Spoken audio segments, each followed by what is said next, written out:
Sebelum dilanjut videonya jangan lupa subscribe, like, dan komen.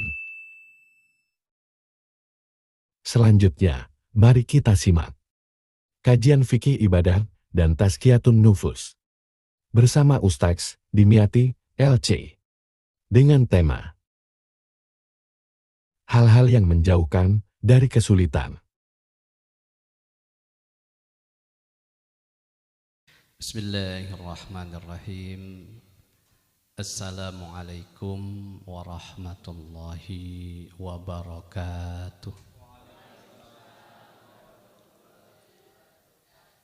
Alhamdulillahi rabbil alamin. Hamdan syakirin, hamdan na'imin, hamdan bika ya arhamar rahimin. Alhamdulillahilladzi bini'matihi tatimmus shalihat. Ashhadu an la ilaha illallah wahdahu la syarika lah. Lahul mulku wa lahul hamdu yuhyi wa yumitu wa huwa ala kulli syai'in qadir. Rabbi shrah li sadri wa yassir li amri wahlul 'uqdatam min lisani yafqahu qawli amma ba'du. Yaqulullahu tabaraka wa ta'ala fi muhkami kitabihi a'udzu billahi minasyaitonir rajim. Afamanittaba'a ridwanallah kaman ba'a bisakhatim minallah wa ma'wahu jahannam wa bi'sal masir. Hadirin Bapak Ibu yang kami hormati, alhamdulillahirabbil alamin, kita bersyukur atas segala nikmat. Allah ciptakan alam semesta, Allah berikan kesempatan kepada kita untuk bisa berusaha, beraktivitas yang memang hakikat dari penciptaan alam semesta ini untuk membantu dan melayani kita. Karena kita inilah yang menjadi khalifah, pemimpin di atas muka bumi ini. Oleh karenanya Allah berfirman, "Wa ma khalaqtul jinna wal insa illa liya'budun." Tidaklah aku ciptakan jin dan manusia kecuali untuk beribadah. Ayat ini sebenarnya memunculkan pertanyaan Bapak Ibu. Kenapa yang disuruh ibadah itu cuman manusia dan jin? Padahal Allah menciptakan ada hewan, ada tumbuhan, ada malaikat. Tapi yang disuruh itu hanya jin dan manusia. Selain jin dan manusia, hakikatnya sama Bapak Ibu, diperintahkan untuk beribadah. Hanya saja peribadatan mereka berbeda dengan kita. Karena mereka tidak punya pilihan dan mereka tidak berdosa. Malaikat misalkan, apa yang diperintahkan Allah mereka kerjakan. Enggak ada penundaan, enggak ada istilah enggak mau. Makanya ibadah mereka hanya tasbih. Hewan, tumbuh-tumbuhan sama. Cuman kita enggak paham bagaimana dan bahasa yang digunakan mereka untuk bertasbih, untuk kemudian mengangkat derajat mereka. Adapun kita manusia dan jin ini, karena kita diberi hak, diberi hak untuk memilih mau mengerjakan atau tidak. Yang kemudian dari situlah Allah akan meminta pertanggungjawaban kita. Allah wajibkan sholat, kita mau sholat apa enggak? Kita yang memilih. Tapi kalau ditanya apakah Allah izinkan atau tidak, Allah izinkan, Allah ridho atau tidak, kan begitu. Karena apapun yang terjadi atas izin Allah. Tetapi tidak semua yang diizinkan Allah kemudian diridhoi oleh Allah. Orang mencuri, Bapak Ibu, itu kira-kira nih diizinkan Allah atau tidak? Diizinkan. Enggak diizinkan Allah enggak akan terjadi. Cuman walaupun Allah mengizinkan tapi Allah tidak ridho. Maka kita harus mempertanggungjawabkan atas ketidakridhaan Allah itu. Kan begitu. Kajian pagi hari ini Bapak Ibu, ini atas izin Allah atau tidak? Izin Allah sudah terjadi. Pertanyaannya, apakah Allah ridho atau tidak? Ridho atau tidak? Belum tentu. Belum tentu.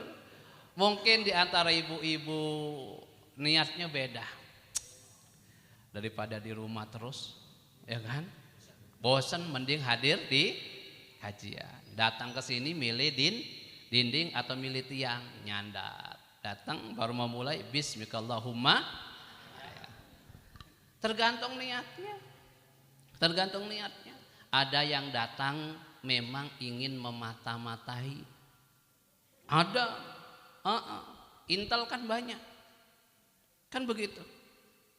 Maka hadirnya dia di majelis kita itu Allah izinkan, tapi Allah tidak ridho.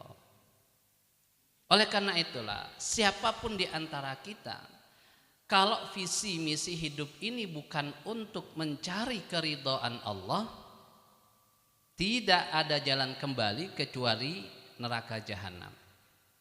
Allah berfirman, afamanit taba'a ridwanallah kaman ba'a bisakhatim minallah wa ma'wahu jahannam wa bi'sal masir. Maka adakah orang yang mengikuti keridhaan Allah sama dengan orang yang kembali membawa kemurkaan dari Allah dan tempat mereka adalah neraka jahanam. Jadi kalau tujuan hidup kita ini bukan untuk ridho Allah, janji Allah dalam surat Ali Imran ayat 162 akhirnya adalah neraka jahanam. Nah, Bapak Ibu yang dirahmati Allah Subhanahu wa taala. Oleh karenanya dalam rangka menghadirkan keridhaan ini, Al-Qur'an telah menyampaikan, hadis telah menjelaskan bagaimana cara kita mendapatkan keridhaan Allah. Ada banyak, namun di antara ulama ada yang meringkasnya sampai 10, 7, 4, 5. Diringkas supaya kalau kita tidak mampu mengamalkan semuanya, paling tidak ada yang bisa kita amalkan. Yang bisa kita amalkan. Dan setiap keridhaan ini selalu muaranya adalah ketakwaan. Akhirnya itu ketakwaan dan tawakal. Tawakal. Dan kalau sudah tawakalnya tinggi, jangankan manusia, jangankan hewan, dinding pun bisa kita perintahkan. Kan dulu pernah diceritakan dalam sebuah kitab, orang yang sedang mau sholat di hutan, dia waktu mau sholat, baru mau sholat, tiba-tiba didatangi singa, macan. Kira-kira jadi nggak sholatnya? Lari, kalau kita lari. Dia enggak. Makhluk Allah, aku ini makhluk Allah, engkau makhluk Allah. Tuhan kita sama. Kalau memang aku ini takdir untuk menjadi santapanmu, makan, tidak apa-apa. Tapi kalau enggak, jangan ganggu aku. Pergi sana. Pergi, Bu. Ditinggalin. Tawakalnya tinggi. Wa may yattaqillaha fahuwa hasbu. Siapa yang bertakwa kepada Allah, maka cukuplah Allah.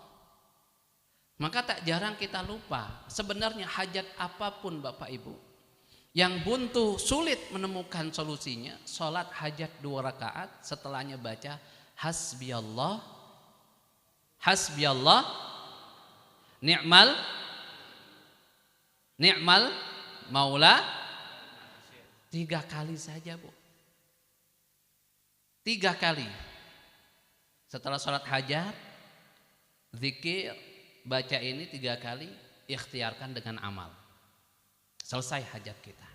Tapi harus tawakalnya tinggi. Seorang ibu punya 3 orang anak Pak. Janda. Kebayang Pak, kalau jandanya itu di Arab bukan kayak di Indonesia. Iya, janda di Indonesia ini kan kerjanya masih gampang. Karena kita keluar rumah itu bukan aib. Kalau di Arab itu perempuan kerja di luar, aib. Kalau suaminya meninggal, siapa yang mau ngasih makan Pak? Maka dia terpaksa harus keluar. Tapi untungnya wanita ini hafal Quran, ibadahnya baik, tapi miskin. Miskin, rumahnya itu sudah reot, sudah mau roboh. Mengkhawatirkan. Tahajud nggak pernah tinggal. Sholat duhanya, baca Qur'annya, orang hafal Qur'an. Ya. Jadi setiap kali dia mau keluar rumah Pak, mau kerja, mau jualan itu, doanya selalu Allahumma kfini bihalalika an haramika wa aghnini bifadlika amman siwaka. Artinya lebih kurang, ya Allah cukupkan aku ini dengan yang halal-halal saja. Yang haram jauhkan ya Allah. Dan cukupkan hajatku itu hanya kepadamu ya Allah. Jangan kau buat hajatku ini kepada manusia. Kalau hajatku ini ada pada manusia, berat bagi saya. Saya ini perempuan ya Allah, masa harus datang ke laki-laki minta tolong, tetangga minta tolong, berat ya Allah, cukup engkau setiap hari. Dan alhamdulillah Bapak Ibu lancar.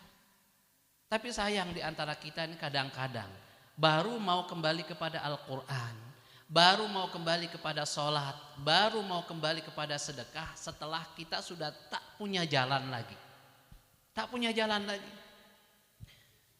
Suami istri baru nikah, punya anak kecil baru lahiran, hutang banyak, kerja nggak ada, ya Allah. Ya, bingung sampai ngomong, saya mati kelaparan nggak apa-apa, tapi anak saya apa dosanya kalau mati kelaparan, ya kan? Baru setelah itu dia ingat-ingat, ikut kajian bahwa di antara yang memudahkan rezeki adalah sedekah. Bingung lagi, sedekah, uang nggak punya, hutang banyak, mau sedekah apa? Akhirnya dia ambil yang ada di rumahnya, biji-bijian beras ditaruh di situ, di piring, taruh depan rumahnya. Yang pernah kita bahas itu, burung-burung datang, makanin itu. Karena tak mampu sedekah kepada manusia, sedekahnya kepada hewan. Besoknya datang lagi kajian ke ustadz itu, si fulan. Oh, disuruh sholat, banyak tilawah. Setelah itu ya Allah, rezekinya ngalir Bu, ngalir. Sampai hutang lunas, luar biasa. Kadang-kadang kita begitu. Nah, kalau bisa jangan sampai dihadapkan masalah seperti ini, baru kita mau kembali. Nah, ibu tadi, Masya Allah, Bapak Ibu yang dirahmati Allah Subhanahu Wa Taala, sampai suatu hari hujan deras, angin kencang, rumah peot, anak-anak nangis, kebayang, suami nggak punya. Ya kan, nangis, akhirnya dipeluk sama si ibu, didiamkan. Alhamdulillah berhenti nangis, kemudian ditinggalin sebentar untuk ngambil kertas Bu. Pak, disitulah ibu ini menuliskan kalimat. Setelah ditulis, dilipat-lipat, terus diselipkan di antara dinding rumahnya. Setelah diselipkan Bapak Ibu, itu dinding yang tadinya Bu, mengkhawatirkan, kokoh seperti terbuat dari beton. Sampai anaknya dewasa, anaknya sudah meninggal, dia sendirian di rumah, tapi anaknya baik, soleh dan soleha. Singkat kata meninggal. Setelah meninggal diurus oleh anak-anaknya. Lalu kemudian setelah selesai mereka ingat bahwa ibu dulu pernah nuliskan kata di dalam selembar kertas, terus ditaruh di dinding. Mereka cari dan dapat. Begitu dibuka, jadi setelah diambil, itu rumah mulai goyang lagi. Pada keluar nih, kakak adik nih, roboh Pak, roboh rumahnya. Dibuka, ternyata tulisannya usmut bi amri rabbika. Usmut bi amri rabbika. Dinding diam. Dinding tenang. Atas perintah Tuhanmu. Atas perintah Tuhan. Jadi dinding saja itu bisa disuruh. Dinding itu bisa didiamkan. Kenapa? Tawakalnya tinggi, ketakwaannya kuat. Makanya kalau kita kan sudah bingung, ini besok gimana ini renovasinya. Doa tadi. Sehingga Allah jadikan hajatnya itu tidak pada manusia. Allahumma, kalau mau banyak-banyak, rame-rame, Allahumma kfina bihalalika an haramika wa aghnina bifadlika amman siwak. Bahkan sebagian dalam tulisan itu disebutkan doa ini doa anti miskin. Kaya mungkin enggak, tapi miskin juga enggak. Hajatnya selalu terpenuhi. Fahuwa hasbu, Allah yang menjadi pencukup bagi dirinya. Nah, oleh karena itu Bapak Ibu yang dirahmati Allah Subhanahu wa taala, dari sinilah kita harus bisa memahami bahwa semua yang terjadi ini atas izin Allah, tetapi tidak semua yang diizinkan itu Allah ridhoi. Sama seperti tadi kasus orang mau mencuri tapi pakai bismillah. Pengaruh enggak bismillahnya? Enggak. Kan mau nyuri bismillahirrahmanirrahim, mudah-mudahan enggak ketahuan, enggak mungkin. Enggak mungkin. Nah, keridhaan itu dari setiap amal kita muaranya adalah takwa. Takwa nanti melahirkan tawakal. Apalagi kita sebentar lagi Ramadan ini. Ramadan ini ya Allah. Setiap kali Ramadan selalu penceramah menyampaikan kebaikan, keutamaan, amal-amalnya. Itu sudah sebenarnya kita mungkin sudah hafal, Pak. Sudah hafal. Cuman persiapan kita saja. Persiapan kita ini untuk Ramadan itu sebenarnya harusnya dari sekarang. Ya. Termasuk i'tikaf. I'tikaf ini kan mungkin di antara bapak-bapak ada yang PNS, ada yang kerjanya kerja bangunan ketika 10 akhir Ramadan. Kan PNS itu belum libur, Pak. Belum libur. Liburnya kapan? 2 hari sebelum Lebaran biasanya kan. Enggak sempat lagi i'tikaf. Enggak sempat lagi i'tikaf. Maka kalau kita mau hanya berfokus pada bagaimana bahwa Nabi itu di akhir Ramadan mengencangkan ikat pinggangnya, membangunkan keluarganya untuk i'tikaf dan beribadah di akhir 10 Ramadan. Tapi bagi orang yang enggak bisa ini gimana? Disitulah kita perlu memahami pendapat ulama terkait dengan i'tikaf. Terkait dengan i'tikaf. Tentu i'tikaf itu adalah di masjid, bukan di rumah. Ya, di masjid bukan di musola. Selama masjid itu dipakai untuk 5 waktu, maka dia boleh digunakan untuk i'tikaf. Tapi pertanyaan kita, i'tikaf itu apa harus 24 jam? Apa harus sampai akhir Ramadan? Keluarnya pas hari raya. Masuk di hari ke-21, keluarnya pas sholat Id. Kalau kayak gitu sedikit sekali orang yang berpeluang bisa i'tikaf. Maka ada 3 pendapat setidaknya terkait dengan i'tikaf sebelum kita masuk ke materi kita. Supaya kita ini legowo, tidak menyalahkan diri kita, tidak menyalahkan tempat kita kerja.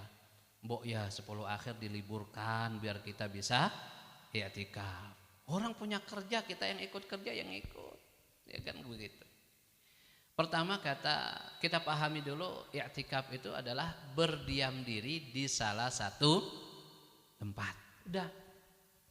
Secara bahasa berdiam diri.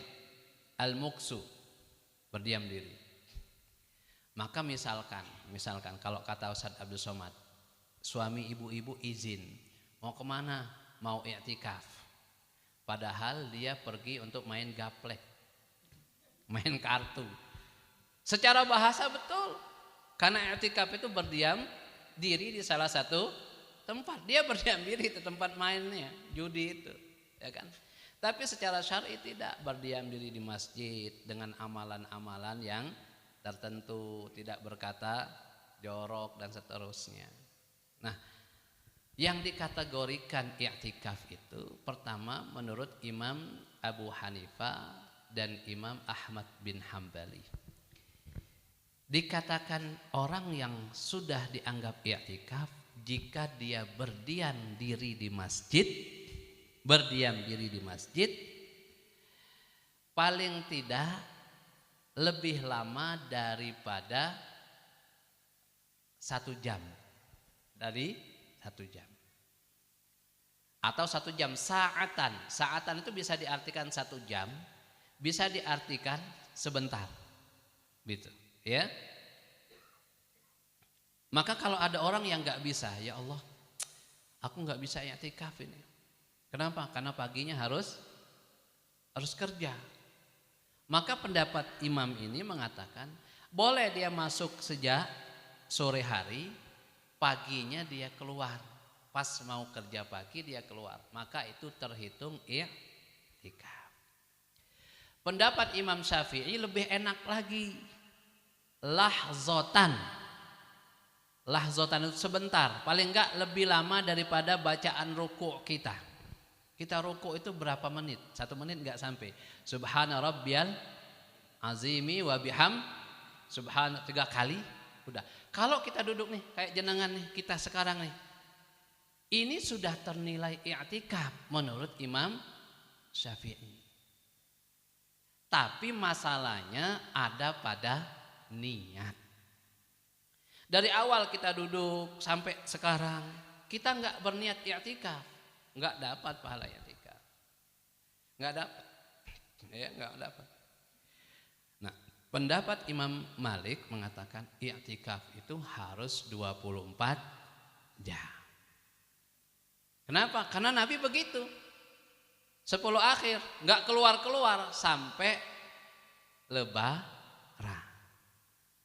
Nah, ada perbedaan pendapat ini supaya Bapak Ibu yang enggak sempat ngikut orang, ya Allah pengen saya ini kapan punya kesempatan bisa i'tikaf seperti orang, ya kan begitu. Ada pendapat lain supaya kita itu bisa mendapatkan pahala i'tikaf. Tapi niat dulu ya, niatnya boleh dalam hati. Kalau mau bahasa Arabnya nawaitul i'tikafa fi hadzal masjidi lillahi ta'ala. Udah. Jadi selama kita di masjid, selama kita ikut tarawih, setelah tarawih tadarus sebentar, pulang sudah dapat pahala i'tikaf. Bapak Ibu yang dirahmati Allah Subhanahu wa taala. Rasulullah sallallahu alaihi wasallam pernah beliau menyampaikan kepada para sahabat dalam hadisnya bahwa tidak akan datang satu zaman kecuali setelahnya pasti lebih buruk. Pasti lebih buruk. Artinya setelah zaman kita ini akan lebih buruk, Pak. Dan keburukan itu sudah nampak di tempat pendidikan saja, yang harusnya di situ anak-anak menghormati, belajar sopan santun, belajar memuliakan. Anak SMK membunuh gurunya, ya kan? Guru berzina sama muridnya. Tempat pendidikan. Apalagi nanti, Bu, ya Allah. Itu isyarat dari Nabi. Makanya pola pandang kita terhadap dosa dan kemaksiatan itu sudah semakin jauh dari apa yang sebenarnya Rasulullah ajarkan. Di zamannya Ibnu Mas'ud. Ibnu Mas'ud ini orang yang ke-6 masuk Islam sejak Rasul berdakwah. Beliau punya pendapat beliau mengatakan bahwa ada perbedaan pola pandang, cara pandang antara mukmin yang baik dan orang munafik terhadap dosa, terhadap kesalahan, terhadap kemaksiatan. Kata beliau begini, innal mu'mina yara dhunubahu ka'annahu fi aslil jabali yakhafu an yaqa'a alaihi. Mukmin yang baik, mukmin yang bagus itu takut kalau melakukan dosa. Kenapa? Karena dia melihat dosa itu seperti bukit, seperti batu yang siap menghantam dirinya kapan saja. Itu cara pandangnya. Dan ini luar biasa disampaikan oleh Ibnu Mas'ud. Tapi orang munafik, orang yang senang dengan keburukan mengatakan wa innal fajira awil munafiq yara dzunubahu ka'annahu dzubabun yaqa'u fi anfihi summa yaqulu hakadza fata'ra. Tapi orang munafik, pelaku maksiat, dia melihat kesalahan itu seperti lalat yang hinggap di hidung. Artinya apa? Cukup digerakkan begini, diusir, set, terbang. Nah, dosa dan kesalahan yang kita lakukan kayak gitu. Istighfarin selesai. Diistighfarin selesai. Kan begitu. Dan itulah anggapan orang-orang Yahudi. Orang-orang Yahudi itu begitu. Melakukan kesalahan gampang. Gak apa-apa. Ya. Nanti juga diampuni. Gak apa-apa. Nanti di neraka sebentar kok. Ayaman ma'dudah. Paling berapa hari habis itu masuk surga. Akhirnya ngentengkan. Maka kemudian Anas bin Malik mengatakan, wa innakum lata'maluna amalan yara 'inda a'yunikum adaqqu minas sya'ri wa in kunna na'uddu fi ahdin nabi sallallahu alaihi wasallam minal mubiqat. Kata Anas bin Malik, kalian hari ini melakukan amalan, perbuatan dosa, perbuatan maksiat, ya, melihatnya seperti lebih tipis dari rambut. Artinya ringan saja, biasa saja. Tapi kami dulu, kata Anas, waktu zamannya Nabi, melihat kesalahan itu seperti perkara yang bisa menghancurkan kehidupan kami. Nah, jadi ada penurunan cara pandang terhadap kesalahan. Coba cara bergaul, Bapak Ibu, cara bergaul kita, ya. Dari dulu sampai sekarang semakin jauh. Contohnya yang kita anggap biasa, salaman laki dan perempuan. Kalau di acara-acara, kalau di jalan kan enggak begitu. Kalau di acara-acara kan masih ada enggak sampai sekarang? Masih. Kalau enggak mau salaman kita dianggap sombong. Kalau muhrim enggak apa-apa. Tapi kan bukan muhrim. Kita anggap biasa. Ya kan?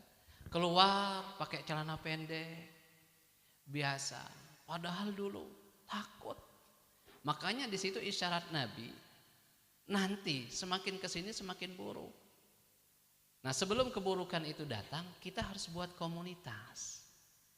Komunitas bagaimana supaya komunitas kita, lingkungan kita itu sama, nggak saling ejek. Kalau bisa orang keluar nggak pakai kerudung tuh malu, nggak perlu dinasehati. Ah, malu, kenapa? Karena tetangga-tetangganya sudah pakai kerudung semua. Awalnya malu, nanti lama-lama akan terikut dan kemudian menyadari. Nah, Bapak Ibu yang dirahmati Allah Subhanahu wa taala, jangan sampai kita meremehkan dan cara pandang kita salah terhadap dosa ini. Apalagi mengatakan wa yaqulun sayughfaru lana, nanti juga Allah ampuni. Kenapa? Allah punya sifat Rahman, Allah punya sifat Rahim. Maha pengasih, maha pengampun. Maha pengampun lagi maha pengasih. Anak-anaknya Nabi, wallahu alam, ada yang mengatakan Nabi, ada yang bukan mengatakan. Saya enggak menyebutkan bapaknya, Yusuf saja, Nabi Yusuf. Saudara-saudaranya itu, Bu, karena iri sama Yusuf, karena di mata anak-anak itu orang tuanya berlaku tidak adil. Nabi Yusuf diistimewakan, yang lain kok dicuekin. Pandangan mereka. Makanya di sini kita harus hati-hati betul dalam pendidikan anak. Akhirnya mereka merencanakan untuk mengusir, membunuh Yusuf. Walaupun akhirnya jangan dah, biar nanti dia dilempar saja ke sumur, kan begitu. Tapi yang anehnya, dalam perencanaan untuk melakukan dosa, mereka juga merencanakan untuk pertaubatan. Gak apa-apa dah, habis ini kita taubat, minta maaf sama bapak, kan selesai. Dan itu sering terjadi dalam diri kita. Gak apa-apa, nanti habis dimakan ngomong aja sama yang punya, kan gitu. Padahal belum tentu, Bu. Waktu kesempatan kita untuk bertaubat setelah kemaksiatan itu tidak ada yang jamin. Seorang ibu itu punya 2 orang anak, kakak adik laki-laki semua.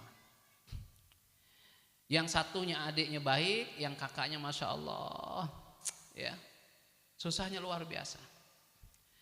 Sampai suatu hari sang anak ini sudah terbiasa, Bu, sudah kecanduan handphone. Sama emaknya, sama ibunya.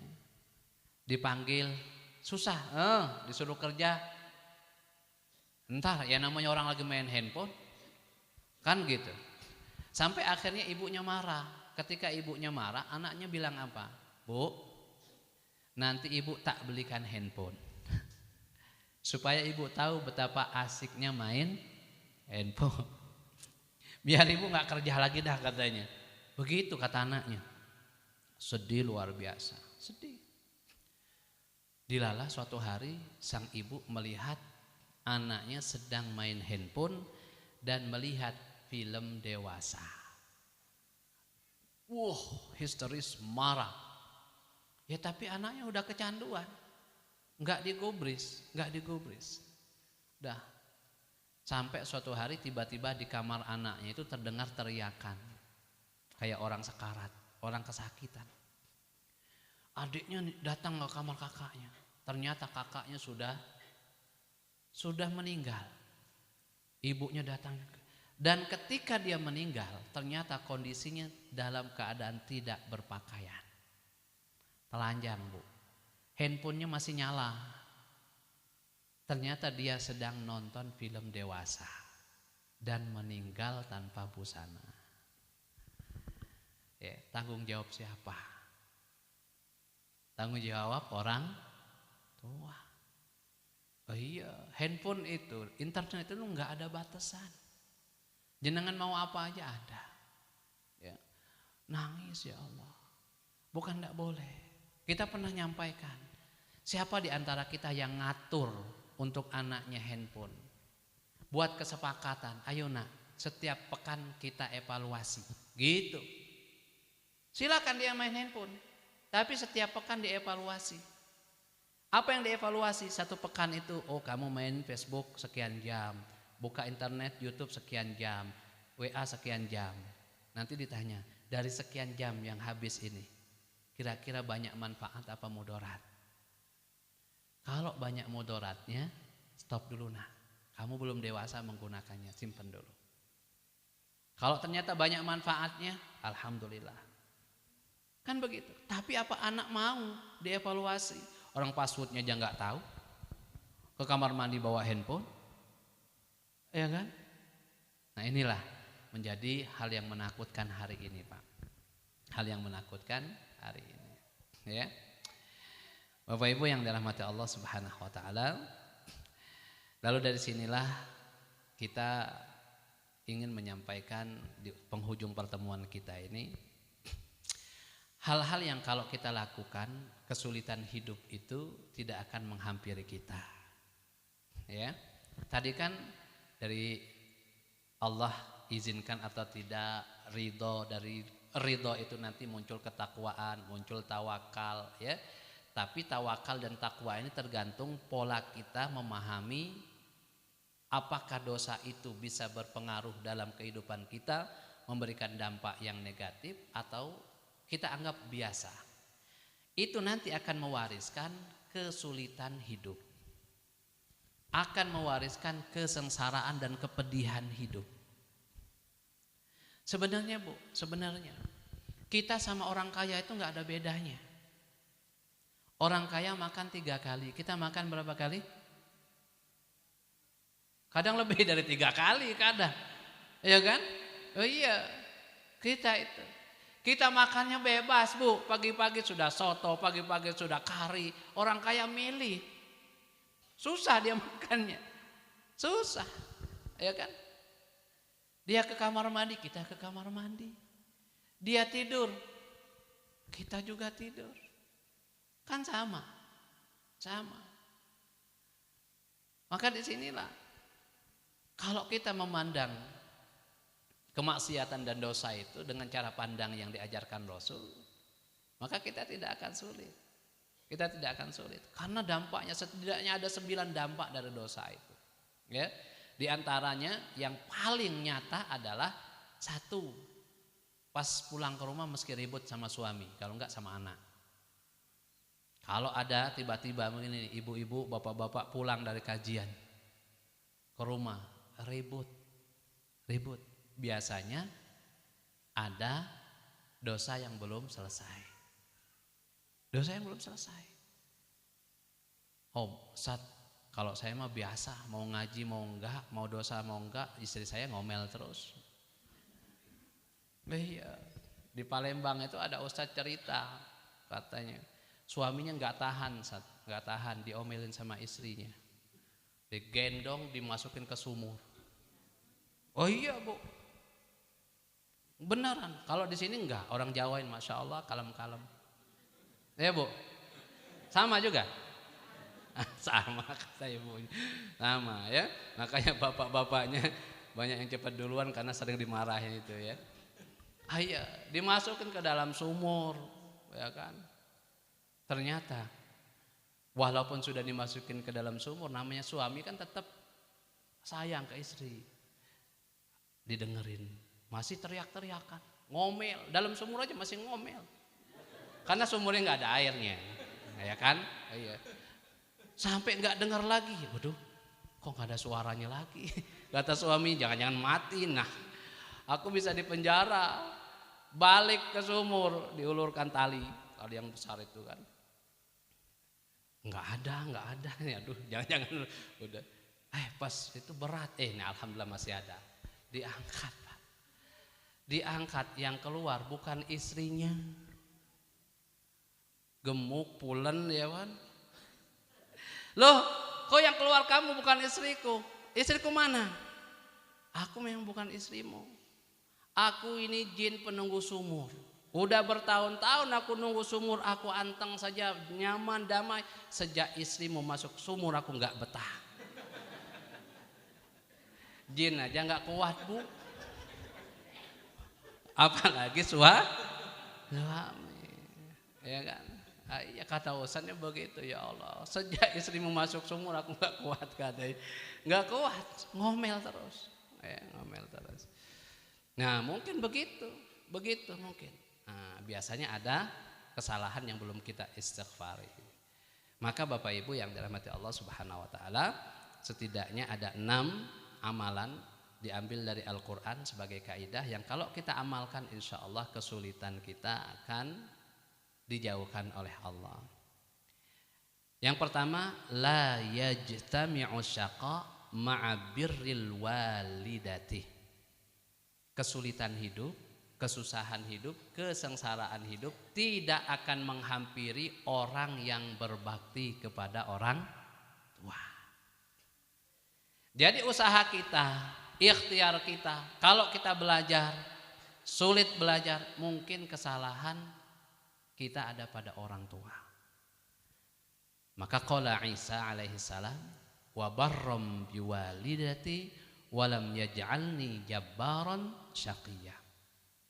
Nabi Isa itu disuruh untuk berbakti kepada ibunya. Kenapa enggak disebutkan bapak, orang enggak punya bapak? Oh iya. Dengan begitu beliau enggak sombong dan beliau enggak pernah sulit. Enggak pernah susah, enggak pernah sedih. Ya, walaupun sedih dalam dakwah itu ada. Maka kalau bapak ibu kita semua dalam usahanya kita sulit, rumah tangga kita sulit, jangan-jangan kita sama orang tua itu belum selesai, terlalu sering nyakitin hati orang tua. Iya. Dan banyak ada orang yang menikah tanpa ridho orang tua. Curhat ke kami, Pak. Ya Allah, dia mau dijodohkan sama laki-laki ini A. Tapi dia ngelihat laki-laki A ini kerjanya di tempat perpajakan. Suka majakin. Ya kan? Dan ngelihat orang yang kerja di perpajakan ini kan subhat. Subhat. Kan gitu. Akhirnya nggak mau nikah sama laki-laki ini karena dilihatnya baik. Tapi ibunya nggak ridho sampai anak 1, anak 2. Ya Allah Ustadz, nggak ada senang-senangnya rumah tangga saya. Walaupun nikah sama orang pilihan saya. Tapi walaupun gitu Ustadz, saya setiap waktu itu nelpon orang tua, kadang datang minta diridhokan.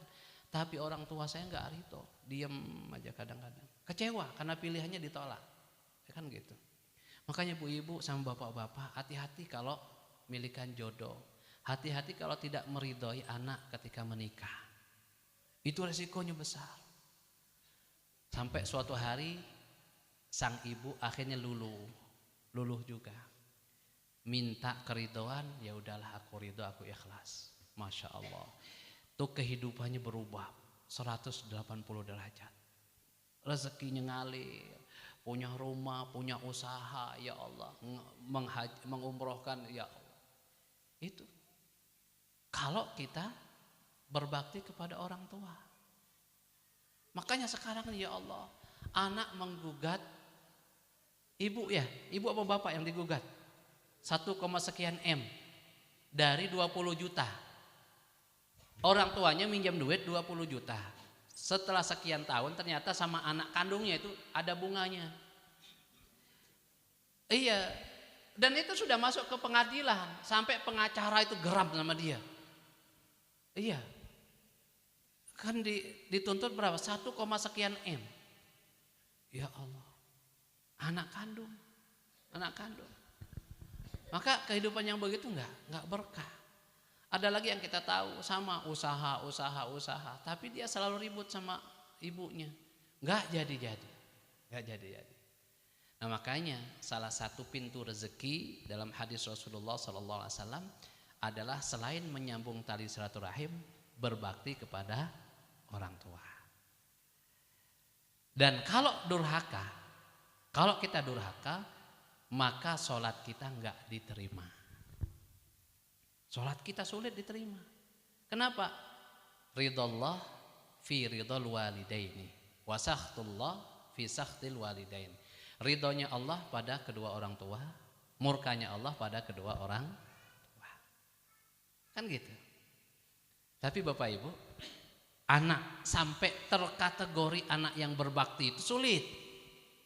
Setidaknya ada 5 nih, ada model 5 ya.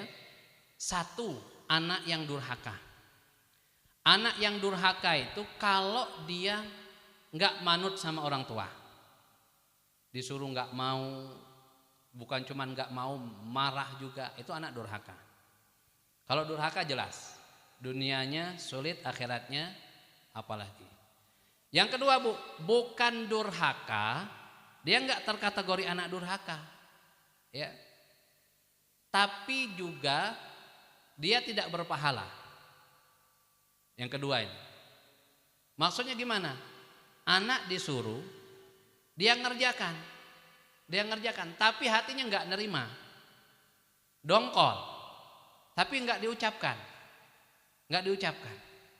Nah ini anak nggak terkategori anak yang berbakti, nggak terkategori anak yang durhaka, tapi dia nggak dapat pahala dari amal yang dia kerjakan atas permintaan orang tuanya. Disuruh nyapu, disuruh nyuci piring, lagi main handphone, lagi nyantai mungkin dia nggak terima, tapi nggak diucapkan, tapi dia lakukan. Yang ketiga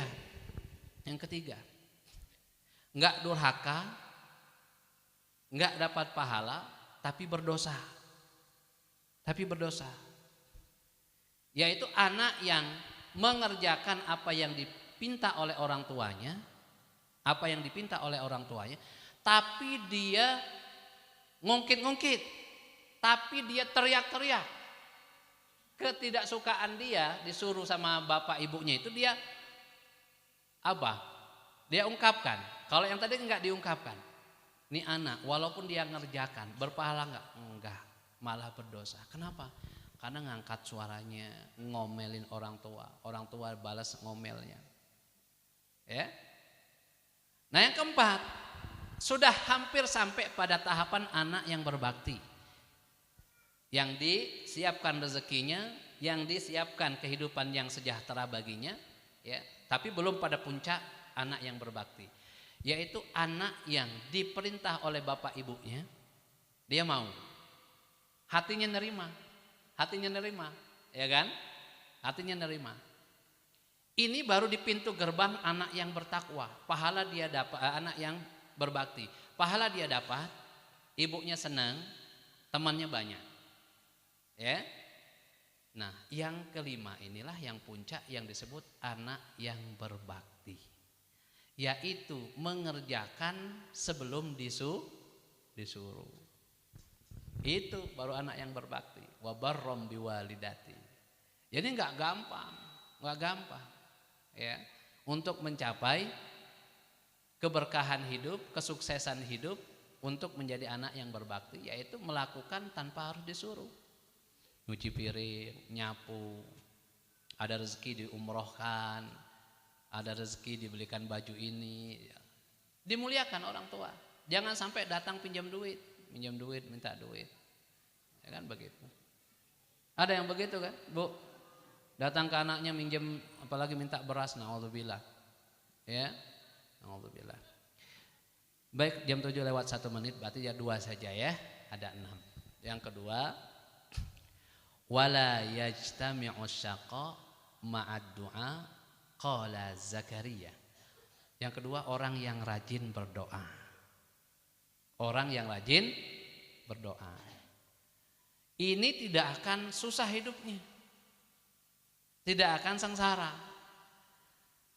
Zakaria mengatakan alaihissalam, walam akum bidu'aika rabbi syaqiyya. Ya Allah, aku enggak pernah sedih, enggak pernah susah, enggak pernah protes, pokoknya doa, senang saja. Ya. Nah, maka kalau mau hidupnya enak, nyaman, doa. Doanya jangan minta kaya terus. Jangan minta dimudahkan urusan terus, minta keberkahan, dipertemukan dan ditemankan dengan orang-orang yang soleh. Itu nikmat terbesar Bapak Ibu. Ya. Di warung tempat jual tempat jual daging Bapak Ibu, ya kan? Datang pagi-pagi seorang wanita, pakaiannya masya Allah, ya. Orang kaya, ya, mobilnya kalau mobil sekarang itu mungkin Pajero lah mungkin, ya. Datang. Mau beli daging, 4 macam daging. Kan di Arab itu macam-macam ya. Di kita juga banyak macamnya daging ya. Baru datang sebentar, selesai ngomong, gak lama datang lagi ibu-ibu. Ibu-ibu nih, pakaiannya beda. Kelihatan dari cara berpakaian itu kalau orang miskin, tapi tetap rapi, tetap pengen beli. Belinya bukan daging, Pak. Kalau di kita itu apa? Tulang yang masih ada dikit-dikit, balungan ya. Nah, balungan. Iya, balungan. Kebayang gak orang yang beli daging itu sama orang yang beli balungan? Yang banyak, dia belinya banyak Bu, ya. Berapa kilo? Hampir 10 kilo lah dia beli. Berarti kan di rumahnya ada kulkas. Kalau yang beli balungan tadi di rumahnya kira-kira ada kulkas enggak? Ya kan? Ngomong dia udah, tapi tolong agak cepat ya, agak cepat. Dan ini terjadi di bulan Ramadan. Agak cepat. Tiba-tiba perempuan yang kaya tadi berbisik kepada tukang jualan daging tadi. Mas, tolong dibungkuskan seperti pesanan saya. Samakan sama yang saya beli. Ya kan? Nanti saya yang bayar. Oh, baik Bu. Dibikinin lah. Sampai ibu itu Mas kok lama? Biasa juga saya beli cepat, potong-potong selesai. Kok lama? Bentar lagi katanya, bentar lagi selesai. Begitu udah selesai, kaget ibu yang miskin tadi. Ya Allah, ini bukan pesanan saya, banyak banget. Enggak mau. Ya kan? Enggak mau. Susah tukang daging itu untuk meyakinkan, untuk supaya diterima pemberian itu. Singkat kata akhirnya diterima. Ya. Ramadan Karim, Allahu Akram. Ya. Di bawah, ya kan? Heran wanita itu kok enggak mau diterima. Padahal kan dia kan perlu. Dah. Nah disitulah menarik. Kenapa kita perlu bertemu dan berteman dengan orang-orang yang soleh. Orang-orang yang tujuannya sama. Ridhonya Allah itu. Pas mau bayar Bu. Pas mau bayar. Orang kaya tadi. Kan jadinya dua dia kan. Sesuai dengan pesanan dia. Tapi yang jualan daging ini enggak mau nerima. Enggak, itu saya yang bayar. Itu sudah saya gratiskan. Masa enak aja kamu mau ngambil ke kemuliaan Ramadan, aku enggak dapat apa-apa. Kata tukang daging. Ribut Pak. Berdua. Pembeli sama penjual ribut. Akhirnya sepakat, adalah kalau begitu separuh-separuh ya. Akhirnya separuh. Ibunya bayar separuh, bapaknya gratiskan separuh. Itu kalau kita berteman dan dipertemukan dengan orang yang seirama, baik, saleh, itu rebutan. Mau bantu orang itu rebutan, enggak bisik-bisik. Pasti kalau datang ke sini pasti minta bantuan. Kadang-kadang kita begitu, orang belum aja baru datang udah di suuzone. Kan kadang begitu. Sang ibu miskin tadi ternyata pas di jalan dilihat sama yang ibu yang kaya tadi di mobil. Daging yang banyak itu dibagi-bagikannya di jalan. Ada ibu-ibu yang jual sayur pinggir jalan, lama nggak laku kasihnya. Heran, ya kan?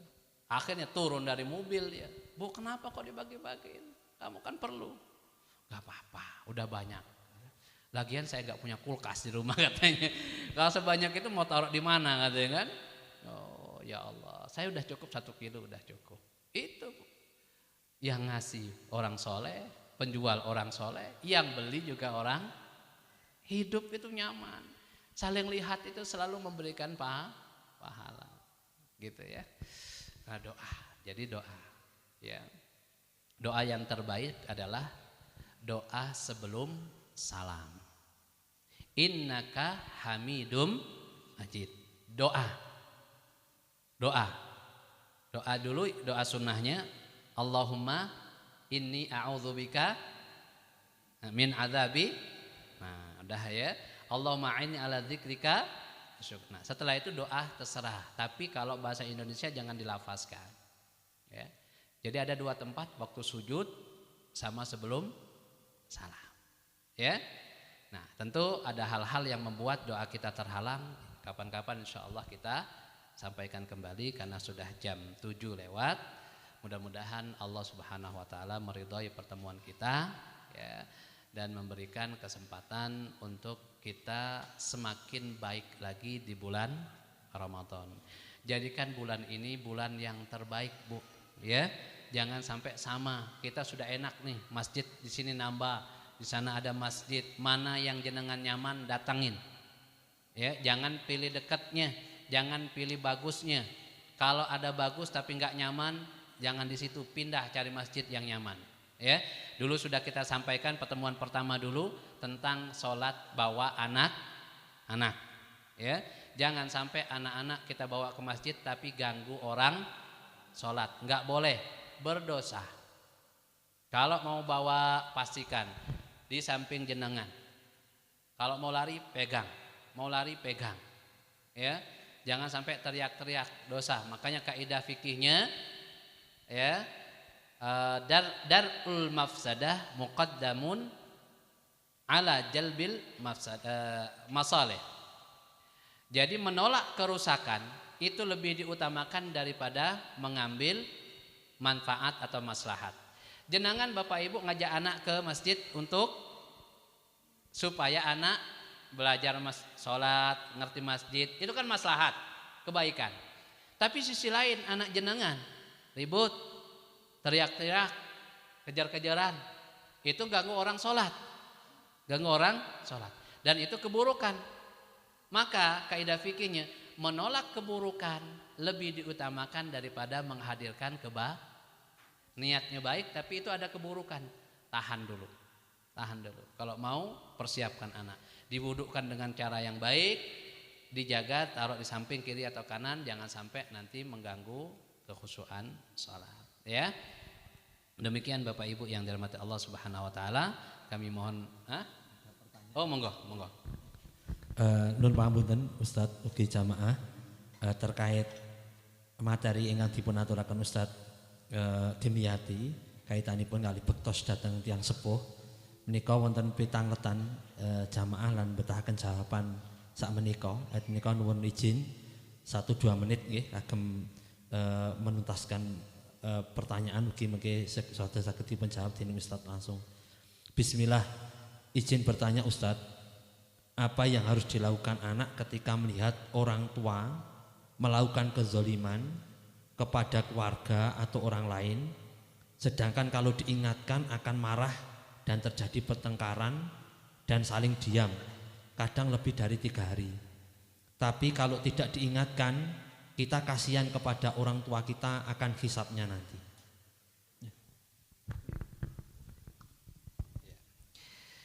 Anak itu memang serba salah, Pak. Ya, karena kaidahnya begini. Orang yang lebih sepuh, orang tua enggak akan nerima nasihat dari anak. Ya. Terus gimana? 1 didoakan. Doa terus, ya. Doa. Yang kedua, itu mengajak orang yang dihormati, disegani oleh orang tua. Kalau kita yang nyampaikan sulit, hampir bisa dipastikan nggak akan diterima. Maka ujung-ujungnya ribut. Maka caranya adalah dengan cara mungkin ustadz kah, mungkin paman, pokoknya orang yang disegani oleh orang tua untuk kemudian diajak berbicara. Dan yang ketiga, kalau terpaksa kita harus menyampaikan nasihat, maka dengan cara bercerita. Bukan menghakimi, bukan mengajari. Ada banyak cerita orang-orang yang durhaka. Ada banyak cerita orang-orang yang selalu membuat orang lain terzolimi. Itu disampaikan saja. Pura-puranya apa? Pak, kemarin itu pas kajian. Ternyata ustadznya nyampaikan begini. Terus, ya kan? Dan itu yang dilakukan oleh Hasan dan Husain, cucunya Rasulullah. Ketika ada orang yang sudah sepuh, usianya 40-an lah, 40-an tahun mungkin ke atas, wudhu Pak, tapi belum bisa wudhu, sembarangan wudhunya. Dilihat sama Hasan dan Husain, cucunya Nabi, wajar kalau sempurna cara wudhunya, salah wudhunya. Mikir nih, gimana cara nasihatinya ya? Dia kan lebih tua dari kita. Akhirnya buat siasat. Gini aja katanya. Nanti kita pura-puranya lomba berwudu. Siapa yang paling bagus wudunya? Kita minta si bapak yang jadi wasitnya. Jadi pura-pura. Akhirnya berwudulah dia. Berwudu Hasan, Husain. Begitu dilihat, ya Allah sempurna wudhunya. Jadi bapak itu sadar kalau wudhunya itu salah. Tanpa harus mengucapkan, Pak jenengan wudhunya salah loh Pak. Kalau gitu gak akan diterima. Tapi Hasan dan Husain memang diberi kecerdasan ya, cucunya Nabi ini. Terus ditanya sama bapaknya, nah kalian itu siapa? Saya Hasan, saya Husain. Siapa? Anaknya Fatimah. Enggak langsung nyebutkan cucunya Nabi, enggak. Anaknya Fatimah, anaknya Ali. Oh, cucunya Nabi. Iya. Oh, pantesan kata bapaknya itu. Tapi yang perlu kita lihat bagaimana anak ini menasehati kesalahan orang tua. Jadi dia nggak langsung ngomong, tapi caranya biarkan lihat. Nah, kalau itu orang tua itu Kita nggak mungkin mencontohkan kezaliman. Kita ajak berkisah. Bila perlu kisah nyata di seputar kita. Ada orang yang terzolimi begini-begini. Dengan cara berkisah seperti itu. Jadi doa, kemudian melibatkan orang yang disegani oleh orang tua. Ketiga, mencari celah kapan harus memberikan masukan. Setidaknya ada tiga. Ada tiga celah waktu untuk memberikan masukan kepada orang yang lebih sepuh. Satu, ketika dia sakit. Pas bapak lagi sakit sambil diurut-urut. Ya kan? Tapi cerita jangan, oh kan baru tahu kan. Bukan gitu. Kalau gini siapa yang mau ngurus? Enggak gitu. Ya. Waktu sakit itu pasti diterima. Yang kedua, waktu makan. Makan bareng. Sayang hari ini makan bareng udah hilang di rumah-rumah.